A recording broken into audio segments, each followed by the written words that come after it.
భగవంతుడా, ఇప్పుడు ఈ విషయం అక్కకి తెలిస్తే అక్క ఎంత గొడవ చేస్తుందో.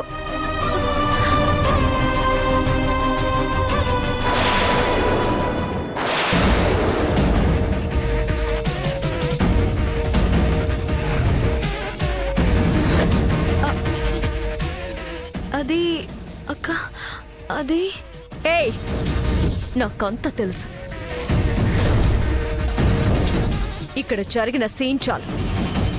ఏం మాట్లాడకుండా రా. అక్క రా.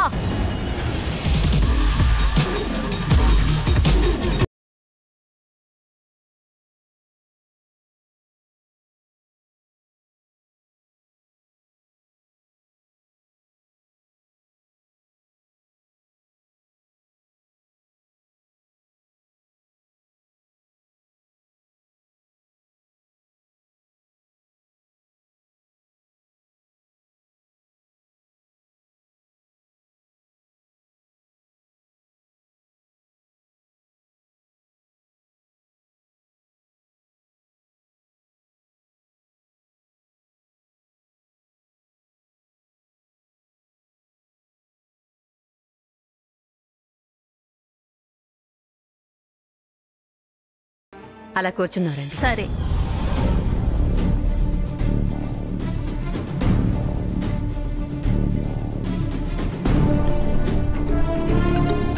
కంపెనీ పాట 700, 800, 900,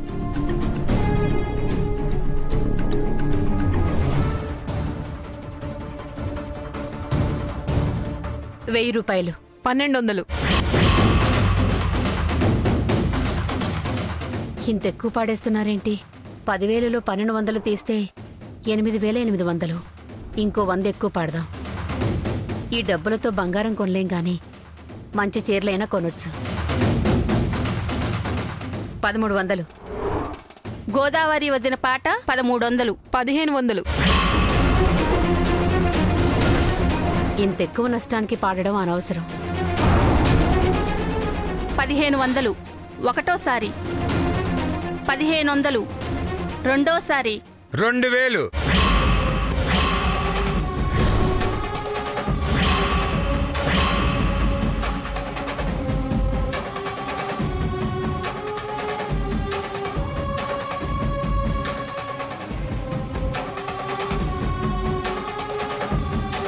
గోదావరి వదిన పాట 2000, ఒకటోసారి 2000, రెండోసారి 2000, మూడోసారి.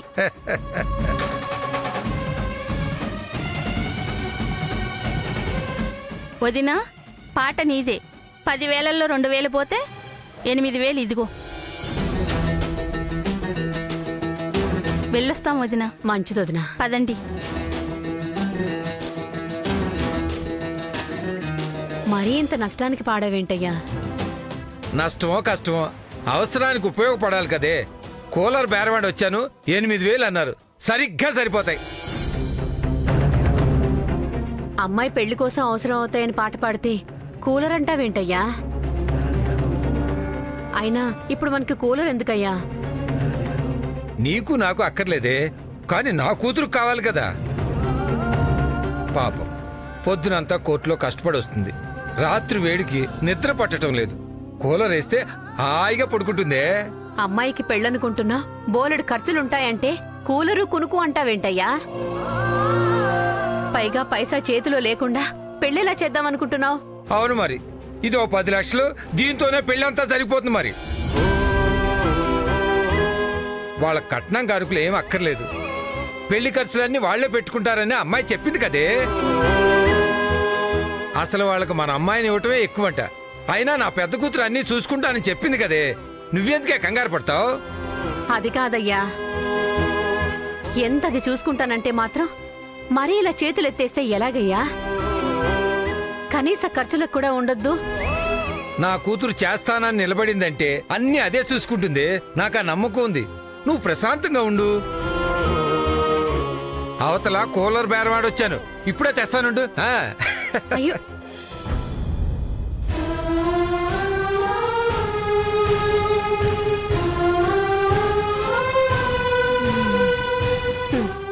ఈ మనిషి ఎప్పుడు మారతాడో ఏంటో.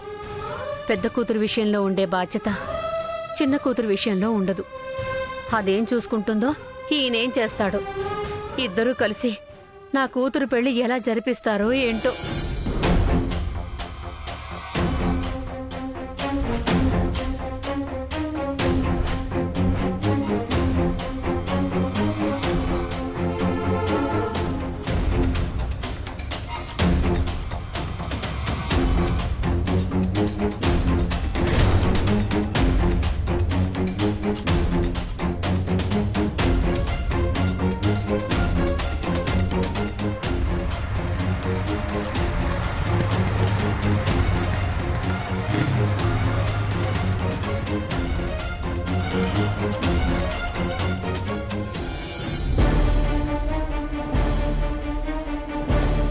ఎక్కడికి వెళ్ళిపోయింది బంగారం? స్కూటర్ ఎక్కడా కనిపించట్లేదు. అసలు ఎందుకింత ఆవేశం? ఏంటి మొండి ధైర్యం? అవతల వాళ్లేదో అని యువతలి ఈవిడ ఆవేశపడి వాళ్ళు తిరగబడితే ఏం చేయగలుగుతుంది? గట్టిగా చెప్దామంటే బాసు అసిస్టెంట్ రిలేషన్షిప్ అయిపోయింది. ఏమన్నా అంటే ఆ బుక్ ముందేసి చదవమంటుంది.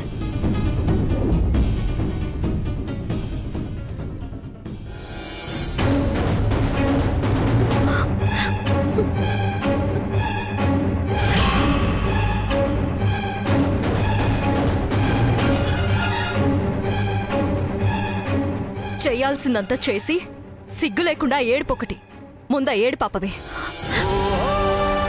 పైకి అమాయకంగా కనిపించి ఎంత కథ నడిపించావే.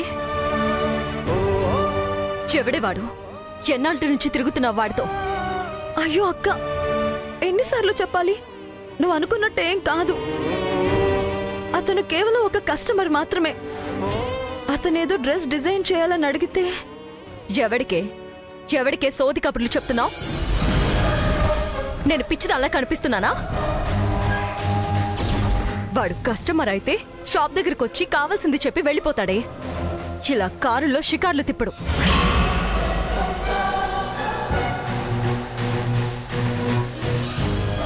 అయ్యో అక్క, ఎందుకు నమ్మటం లేదు నువ్వు? కావాలంటే షాప్లో బాబాయ్ని అడుగు. ఎవరిని అడగక్కర్లేదు. కాబోయే వాడికి దొరికిపోయి నీ చెల్లెలు ఇక్కడ రోడ్లో ఎవరితోనో కులుకుతోంది అని వాడే డైరెక్ట్ గా ఫోన్ చేసి చెప్పాక ఇంకా ఎవరినో అడిగేదేంటే? అక్క, నా మాట ఎందుకు నమ్మటం లేదు నువ్వు? నీ చెల్లెల మీద నీకు నమ్మకం లేదా? నమ్మకం లేదే, నమ్మకం లేదు. లాయర్నే నేను, నా నీడనే నేను నమ్మను. ఇక ఇంట్లో ఒకలా బయట ఒకలా ఉంటూ ఊసర వెళ్ళేలా రంగులు మార్చే నీలాంటి దాన్ని ఎలా నమ్ముతాననుకున్నావు? మొదటిసారి వాడి కారెక్కినప్పుడే డౌట్ వచ్చింది. అప్పుడే అడిగితే ఫస్ట్ టైం కాబట్టి ఏదో ఒకటి చెప్పి తప్పించుకుంటావని వదిలేశాను. తర్వాత ఏకంగా షాప్లోనే దుకాణం పెట్టావు కదే. షర్ట్ కుట్టి దగ్గరుండి తొడిగించడం వచ్చిపోయే వాళ్ళు చూస్తారన్న సిగ్గు కూడా లేదు. ఇద్దరి మధ్య ఏమీ లేకపోతే, ఎంత చనువు లేకపోతే అంతకు బరి తెగిస్తావు నువ్వు. అర్థమైందక్కా, నువ్వెందుకు ఇలా అనుమానిస్తున్నావో అర్థమైంది.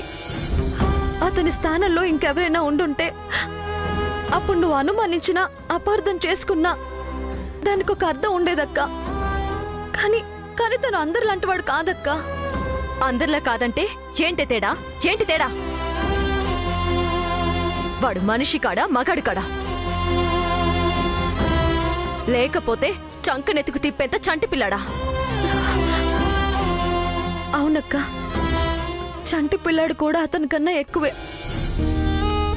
2-3 సార్లు ఎవరితోనో గొడవ పడుతుంటే అడ్డుకొని తప్పు అని చెప్పా. అలా అయిన పరిచయం అంతే అక్క. అమాయకులు ఆవేశపడతారు, అలుగుతారు. నిజంగా చంటి పిల్లాడి మనస్తత్వమే అక్క. అతను నన్ను ఒక ఆడదానిలో చూడలేదు. అతని ప్రవర్తన ఎప్పుడు నన్ను ఇబ్బంది పెట్టలేదు. అందుకే ఆ మాత్రమైనా మాట్లాడానక్క. అదే నీకు తప్పులా అనిపించింది, అపార్థం చేసుకున్నావు. అంతే అక్క, అర్థం చేసుకో ప్లీజ్. నోరు ముయ్యవే. ఇంకా నయం వాడికేమీ తెలీదు, పిచ్చోడన్నావు కాదు. మర్డర్లు, మానభంగాలు చేసిన బోన్లో ఉన్న నేరస్తుల్ని రక్షించడానికి లాయర్లు కూడా ఇలాగే కబుర్లు చెప్తారు. మానసిక స్థితి సరిగా లేదు, అమాయకుడు అని. సరిగ్గా నువ్వు అలాగే చెప్తున్నావు. కానీ ఇక్కడ నేను కూడా లాయర్నేనే. నువ్వేం ఆలోచిస్తున్నావో, నీ ప్లాన్ ఏంటో మొత్తం తెలుసే నాకు. వాణ్ణి ప్రేమించావు, పెళ్లి చేసుకోవాలనుకుంటున్నావు. అందుకే నాన్న సంబంధాలు తెస్తే కట్నం సాకు చెప్పి వద్దంటున్నావు. కట్నం అవసరం లేని సంబంధం నేను తెస్తే వాడికే రెడ్ హ్యాండెడ్గా దొరికిపోయి ఈ సంబంధాన్ని కూడా చెడగొట్టి ప్రేమించినోడితోనే లేచిపోవాలని చూస్తున్నావు. అక్క, నీకు దండం పెడతానక్క. ఈ మాటలన్నీ అనే బదులు ఇక్కడ నా గొంతు పిసికి చంపేసే అక్క.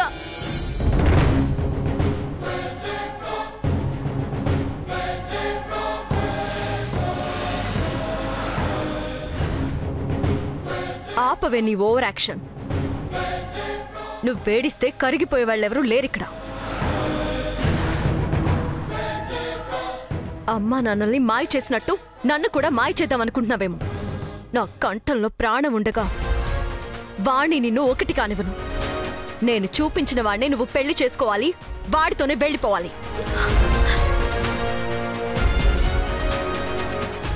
అసలు ఇక్కడ ఏమీ లేదంటే ఎందుకక్క ఏదేదో మాట్లాడుతున్నావు?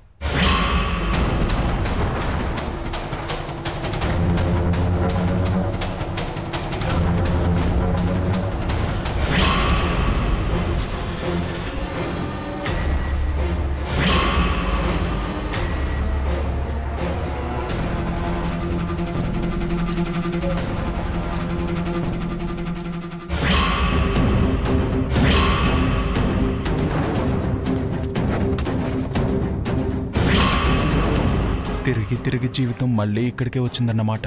ఇంతకీ ఎవరితో మాట్లాడుతుంది? ఎవరు తను?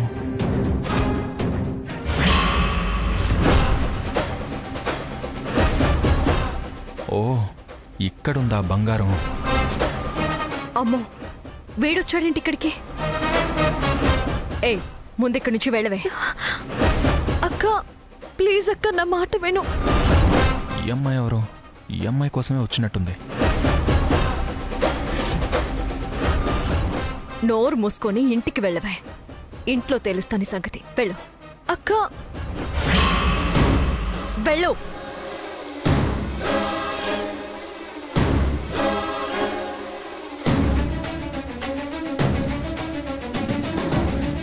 వెళ్ళు.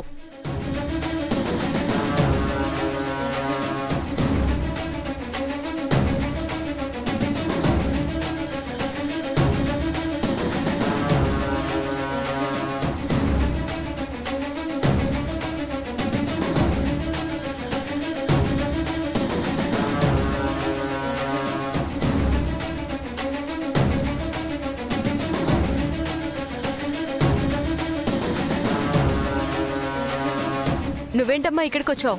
ఆఫీస్లో ఉండమని చెప్పాను కదా. ఏం చేయమంటారు మేడం? ఎవరితోనో గొడవని మీరొక్కరే వచ్చేశారు. మీకేమవుతుందో అన్న కంగారులో ఉండలేక నేను వచ్చేశాను. ఇంతకీ వాడెక్కడ మేడం? చూపించండి, వాడంతా నేను చూస్తాను. నేను వచ్చేసరికి వాడు పారిపోయాడు. బాగా బలిసిన ఫ్యామిలీ అనుకుంటా. అమాయకులైన ఆడపిల్లల జీవితాలతో ఆడుకోవాలనుకుంటున్నాడు. ఈ డబ్బున్న వాళ్ళంతా ఇంతేనమ్మా. మాయ మాటలు చెప్పడం, అమాయకుల్ని మోసం చేయడం బాగా అలవాటైపోయింది. డబ్బున్న వాళ్ళందరూ ఎందుకలా ఉంటారు మేడం? మంచి వాళ్ళు, ప్రేమించే వాళ్ళు కూడా ఉంటారు కదా. ఎవరో ఒకరిద్దరు ఉన్నారులే. ఏదేమైనా ప్రేమ పేరుతో అబద్ధాలు చెప్పి మోసం చేయాలని చూసేవాళ్ళంటే నాకు అసహ్యం. అలాంటి వాళ్ళు తగిలితే అంతు చూడందే వదిలిపెట్టను. సర్లేమా, నాకింట్లో అర్జెంట్ పనుంది, వెళ్తున్నాను. ఈ రోజుకి నువ్వు ఇంటికి వెళ్ళిపో.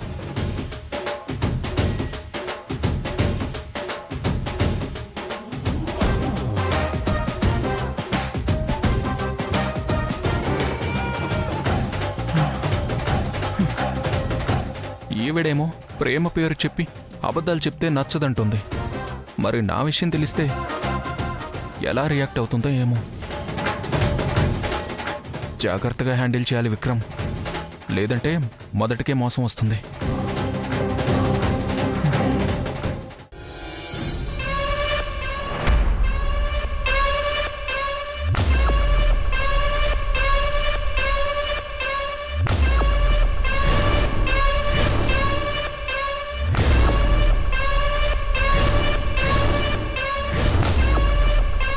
పెళ్లి కొడుకు ఎవరనుకుంటున్నా?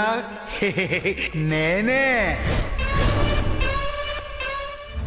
నాకు సెలెక్ట్ చేయవా? అవును, ధరణి నన్నే పెళ్లి చేసుకుంటుంది.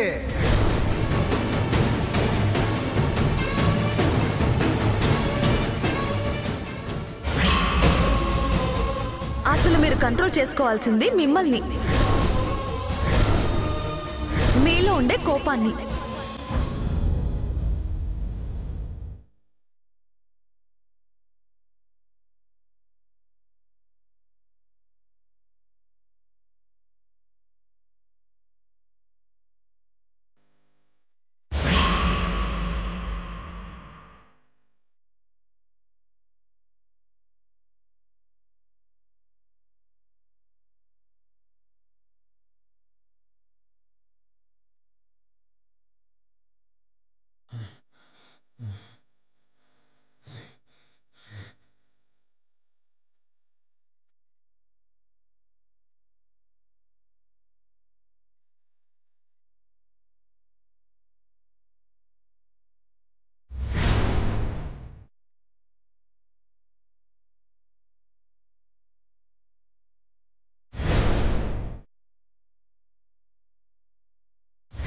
ఎందుకు మీకు అంత కోపం?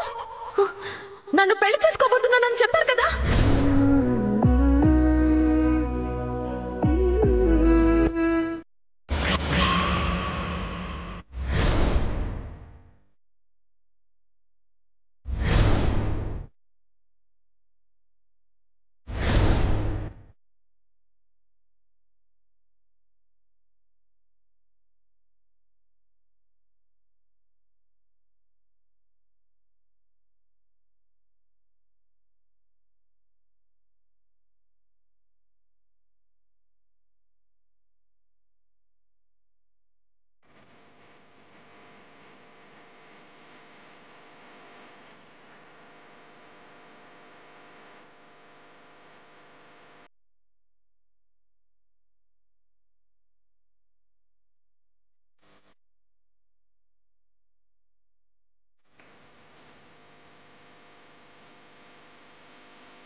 ఆదిత్య, ఆదిత్య, ఏమైంది నాన్న?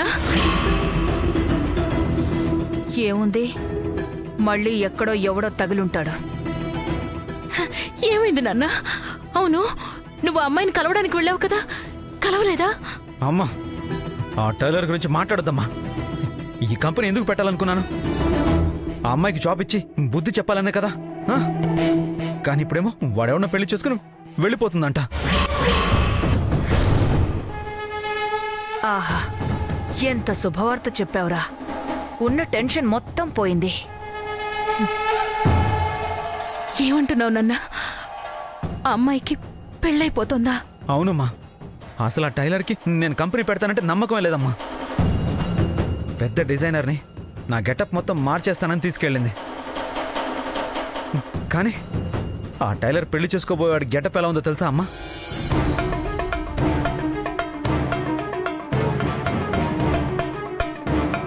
పచ్చ షర్టు, ఎర్ర ప్యాంటు, తలకి నూనె, చూస్తేనే చిరాకేసింది. పైగా చిడ్డు మొహంగా నన్ను చూసి నవ్వుతాడా? అందుకే లాగి పెట్టి ఒకటి కొట్టా.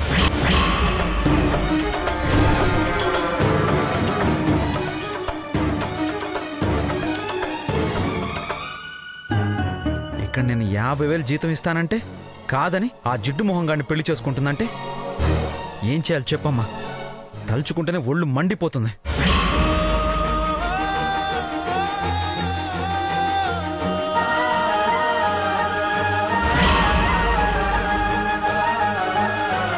భగవంతుడా, ఈ అమ్మాయి వల్ల వీడిలో ఏదో మార్పు వస్తుందని ఆశలు పెంచుకుంటే పెళ్లి చేసుకుని వెళ్ళిపోతుందా?